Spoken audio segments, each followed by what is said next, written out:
Welcome back to the Wedding Buzz. It's your host, Sydney, and today I want to talk about a big topic, a big question. Why do wedding vendors charge so much? Why do they charge what they do? I guess this is kind of a why do we, because I am a wedding vendor as well. And look, I totally get it. Weddings are so expensive. It's one of the biggest topics that I have with couples all day long is prices, getting quotes and brides saying, hey, this quote is crazy, or hey, I sent this to my dad and $11,000 for flowers. He about had a heart attack. So I totally get it. Weddings are so expensive. I want to set the record straight from the beginning. I am not saying that anyone needs to break their budget or spend more than they can. I don't think you should enter your new marriage in debt because of your wedding. I definitely think that you should have a wedding within your means. But weddings cost, and what you're seeing on Pinterest and stuff isn't always reality. So I thought we should dive in, even though it's a tough subject. Let's dive in because it's one that we talk about a lot. Brides are always like, why is this so expensive? And I wish it was cheaper for you guys, but there are reasons for the prices. And so let's break it down and let's talk about it. So first of all, is the reality of running a wedding business. Everybody, all the vendors that you're getting quotes from are trying to run a business. And, not only are they just wanting to make money, but there are costs involved in doing that business. And you've got to remember that they're not just there for like 8 hours on your wedding day, or honestly, wedding days are usually like 10-hour days.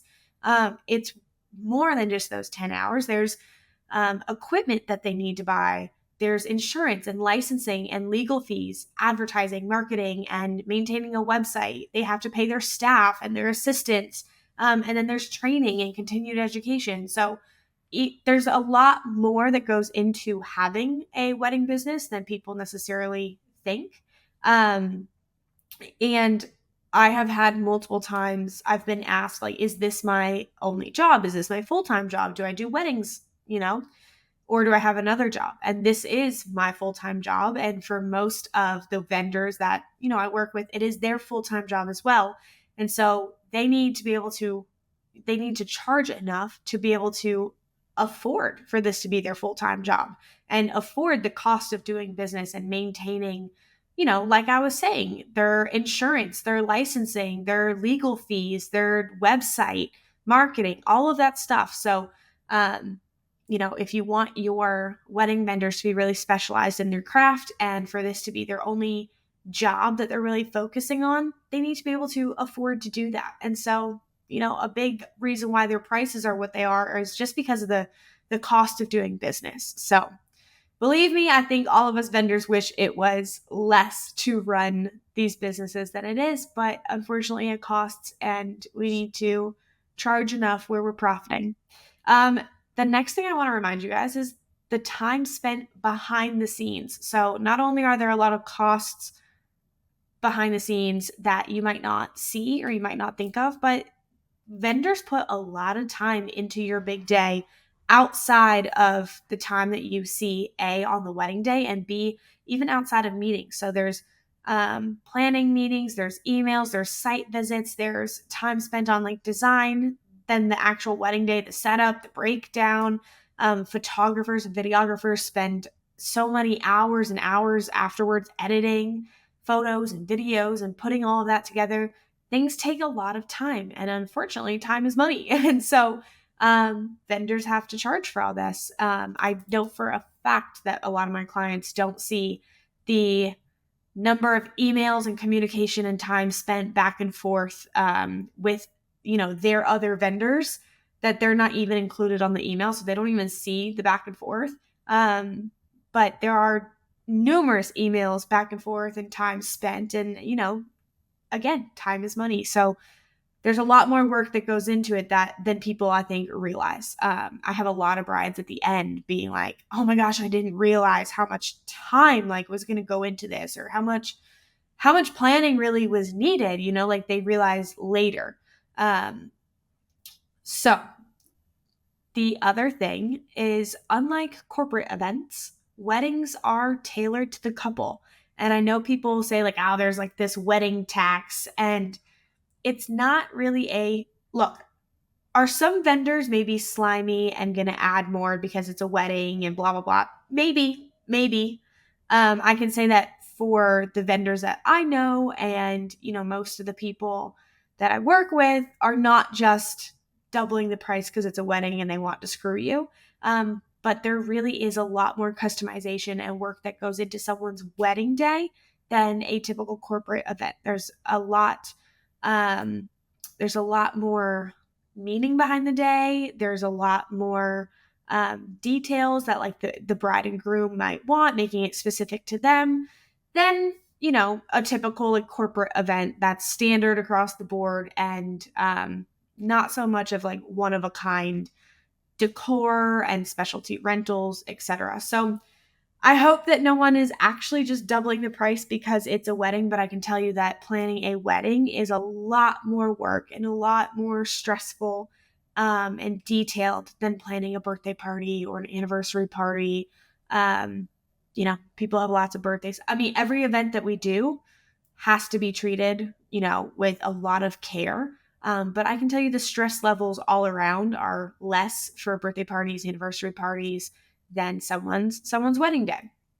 And that's not just like we care less about birthday parties and anniversaries, or we care more about weddings, but the client is usually a whole lot more stressed and picky and want to talk more, have more meetings, have more site visits for weddings than they do for different events. So they're kind of a different ball game, and they do require more money. They are more work and more money, unfortunately.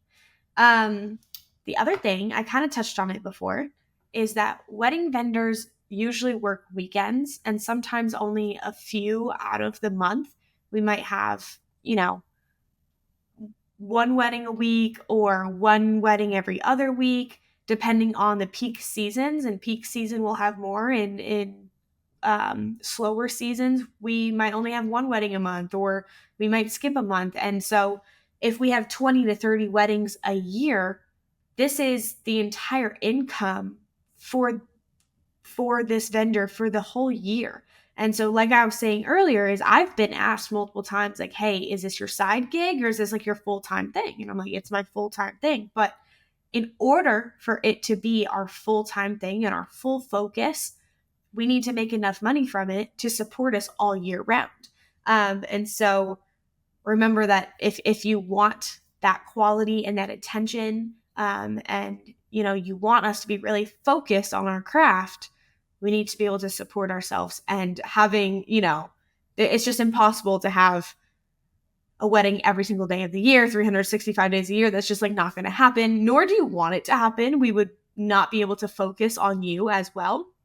And so, there's different seasons where we're busier or less busy, and we need to charge enough to, keep our businesses running throughout the entire year. And so, I don't think people always think they see their wedding and their price tag and that's it, but there's a lot more that goes into it. The next thing that I want to remind you of course, again, I'm not saying to break the budget or spend more than you can, but just to keep in mind is that what you're really paying for here, there's experience. The more experience that the vendor has, probably fewer mistakes are going to happen because people learn as they go. If you want reliable professionals, you're going to have peace of mind if you have reliable professionals. But of course, that costs money to have really reliable, experienced professional people. Higher quality materials equals better results. You're not going to have things falling apart and messy, but often that costs more money. And you're also paying for backup plans and problem solving. People who have been through this before, people who know what to do, people when a bump in the road happens, that they're going to stay calm, cool, collected, and figure out what to do, how to handle it, how to move on, what the best course of action is. But people who are experienced and qualified and good problem solvers, they're good at their craft. They're going to cost money, unfortunately. Also, cheap isn't always a good deal. I want to stress that to you. Cheap isn't always a good deal. You get what you pay for, and this applies to weddings as well. And so, yes, there are cheaper ways to do it. There are DIY ways to do it, but I want to remind you that you get what you pay for. And so if you're going to DIY stuff, it might save you some money here or there, but then you're going to have to set it up on your own and clean it up on your own. And it's going to, it might not cost you money, but it's going to cost you your experience. It's going to cost you time and headache and all of that on your wedding day. And in some cases, it might be worth it, but in other cases, it might not be worth it. So I see both sides of this because I think as a planner, the photographer is really only thinking about the photography. The DJ, they're only thinking about the DJ and the music and what their quote is. But as planner, I see the photographer quotes, the videographer, the DJ, the florist. I see all of the quotes. I see all the pieces of the puzzle. And so I feel for the brides and the grooms because I am seeing how all of this is adding up so quickly, and things are always just like way more expensive than people are thinking. I try my best to like set a budget from the beginning, a realistic budget, so people know what to expect.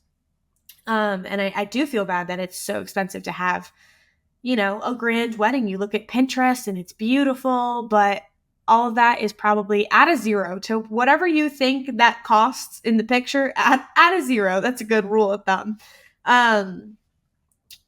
So I see it as from a planner from that perspective of, things are really adding up quick and I wish that they weren't for you.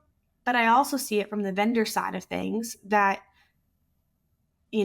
they're not profiting as much as you might think. By the time all of their materials are paid for, all of their staff is paid for, by the time you calculate how many hours are put into collecting the materials and organizing the materials and all of your meetings, all of your emails, all your site visits, by the time you add all of that up, people probably aren't making as much money, profiting as much as you think.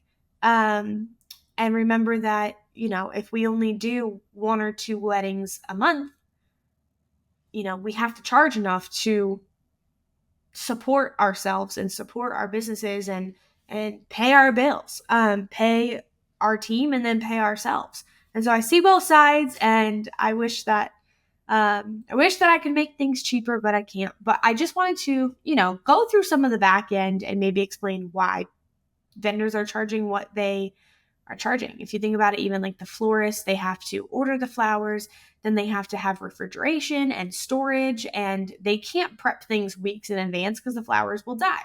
So they have to do it in a certain amount of time, which means they probably need more hands on deck, which means they have to pay all these people. And so things add up faster than you think. So just some final thoughts and takeaways. It's all about priorities. I always tell my couples, focus on your budget and what matters most to you. If photography is number one, invest there and then adjust elsewhere. And then trust your vendors. Try your best not to think that they're out to scam you. Most of them are not trying to scam you and trying to pull a fast one. They're out there trying to give you the best day of your life. And there are certain things that need to be done to make that happen. I get asked all the time, why do I need to bring like a team with me? But then on the wedding day, so sometimes even I start like second guessing it. I'm like, do I need to bring all these people? And then on the wedding day, me and my team are all in like, 3 separate directions, busy as can be. And I'm like, you know what? In order to serve you best and in order to guarantee a smooth wedding day, I do need more hands on deck. I need people to make sure, because problems and things don't always like to just pop up one at a time. Sometimes it's 2 things at a time, and sometimes it's 2 or 3 things, and it's right before the ceremony. And, I have to send, hey, one assistant in that direction, the other assistant in a separate direction. And then I'm usually doing something else too. And so in order to best serve you, we need to have a team. We need to have good materials, so that we can guarantee that we're going to provide you with our best work. So trust your vendors, and when they're telling you what they need to do, trust that they're saying it for a reason. And I guess just a little perspective shift is, imagine if your boss said, hey, I need you to work, every Saturday, but I don't want to pay you extra for it. That's kind of what's happening when people are questioning like vendor pricing. Like vendors are working every weekend. Some vendors take like Mondays off or Tuesdays off. I have tried to, not really take meetings on Mondays, but it never works out that way because people, hey, it's Monday, it's back to work. And people forget, oh, the wedding vendors worked all weekend. So I would just try to keep that in mind as well, is that we're kind of working overtime, and, we are not trying to scam you. We are just trying to make our businesses profitable the same way that you want to be trying to make your business profitable. I'm not saying all wedding vendors are perfect. There are definitely some out there that, maybe they are scamming you. Maybe they are trying to pull a fast one and they're not the nicest person. I definitely recommend to vet your vendors before you book. Vet them. Make sure that you get to know them, that you really like them, and that you trust them before you book. So you know exactly, when you're signing that contract, you know exactly what you're getting, and that you trust that you're getting something that's worth it. I also would suggest get multiple quotes. Get quotes from 4 or 5 different florists so that you can see, hey, are these all in the same price range, or is one way higher than the other for the same thing? I always suggest maybe that middle ground is the best. The cheapest one, I don't know if we trust them. The most expensive one might just be ultra luxury and, not worth it. But maybe the middle ground is the best. So get multiple quotes, make sure that you know, like, and trust your vendors so that, you really can trust them. And then once you decide to move forward with them, that you can listen to them and, have good faith in them. So with that said, I know this was not the most fun conversation. Budget is never fun, and I so badly wish that I could make things cheaper. There are definitely some, little tricks that we have as far as like repurposing flowers and using more greenery or using more candles sometimes can like make the floral quotes less. There are different decisions that you can make as far as like, for bartending, do you want to do signature drinks? Do you want to just serve beer and wine? Do you want to only offer like a vodka and whiskey and not, a full open bar? Like there are little tricks to make, to keep the cost down. With photography and videography, maybe you can do a smaller package and like a 6-hour package, and you don't need to get all the hair and makeup photos in the beginning. No one really looks back at it anyway.